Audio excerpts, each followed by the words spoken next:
કરવાના છે આસુદેવ મહાદેવ મંદિરના દર્શન. ચાલો હું તમને દર્શન કરાવું. આસુદેવ મહાદેવ દાદાનું મંદિર છે. એ બહુ લોકો કાળી ચૌદસના દિવસે દારૂ ચડાવવા આવે છે અને જે સાચા દિલથી પ્રાર્થના કરે તેની પ્રાર્થના પણ પૂરી થાય છે. हमारे देश के 12 ज्योतिर्लिंग में है. ये हनुमान दादा का मंदिर है और यहाँ पे बहुत लोग दर्शन करने आते हैं और हम भी यहाँ पे दर्शन करने ही आए.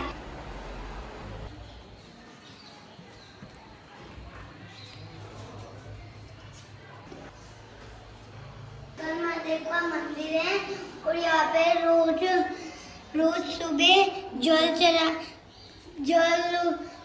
चढ़ाने आते हैं लोग. Bye bye. Like and subscribe.